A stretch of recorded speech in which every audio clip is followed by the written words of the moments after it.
Red রোডে লাগাতার ধর্না কর্মসূচি নিয়েছে তৃণমূল কংগ্রেস। দলনেত্রী তথা মুখ্যমন্ত্রী নিজে শুক্র ও শনি টানা ৪৮ ঘন্টা ধর্না দিয়েছেন এবং রাতও কাটিয়েছেন রেড রোডে। আজ সেই একই মঞ্চে বেলা ১২টা নাগাদ উপস্থিত হলেন সায়নী ঘোষ।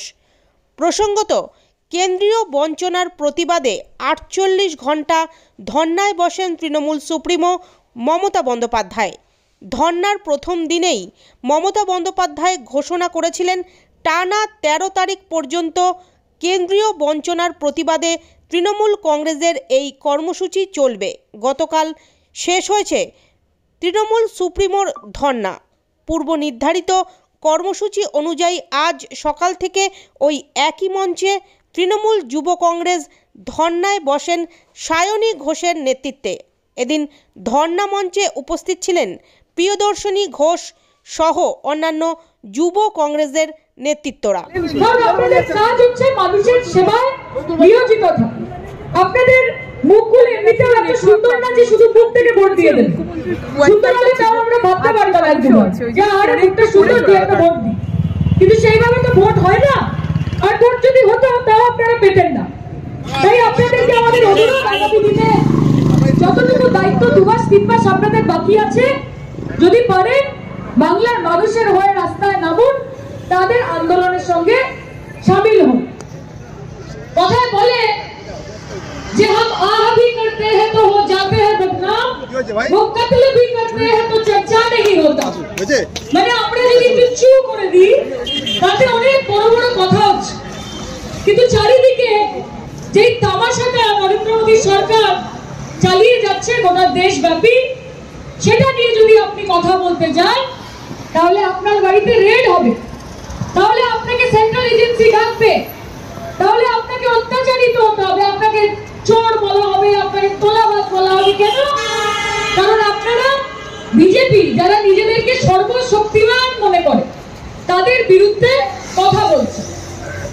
ধর্মকে ठेकेदार बने फिर रहे हैं सब।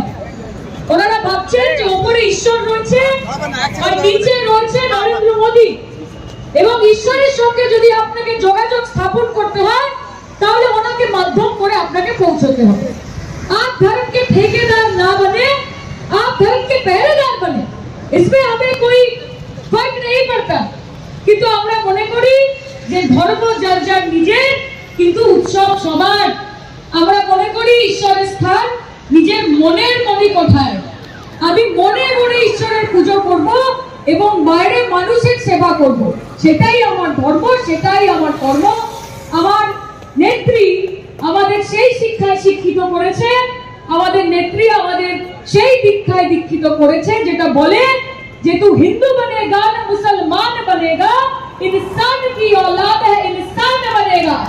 প্রথমে মানুষ হতে হবে, তারপরে ধর্ম আসবে। যাই হোক, আজকে খুব সুন্দর সুন্দর বক্তব্য আমাদের যুব সংগঠন থেকে সবাই রাখছে। আমাদের সিনিয়র নেতৃত্বরাও এখানে উপস্থিত হয়েছেন, আমাদের মনের জোর বাড়াচ্ছেন। আমি আগেও বলেছি, মাননীয় সাংসদ বক্তব্য রেখেছেন, পৌরপিতা পৌর মাতারা রয়েছেন, তারাও নিজেদের অভিব্যক্তি আমাদের সঙ্গে শেয়ার করবেন। আমি গোলাম রব্বানী সাহেব এসেছেন, ওনার সঙ্গে আমার দেখা হলো, অত্যন্ত ধন্যবাদ আজকে আমাদের সঙ্গে এখানে যোগ দেওয়ার জন্য। বাগমুন্ডির বিধায়ক এখানে রয়েছেন সুশান্ত, সবাই বক্তব্য রাখবে, কিন্তু আপাতত ৩৬ নম্বর ওয়ার্ডের পৌরপিতা শ্রী সচিন সিং, ওনাকে বলবো একটুখানি আমাদের উদ্দেশ্যে একটু ঝাঁঝালো বক্তব্য রাখবেন।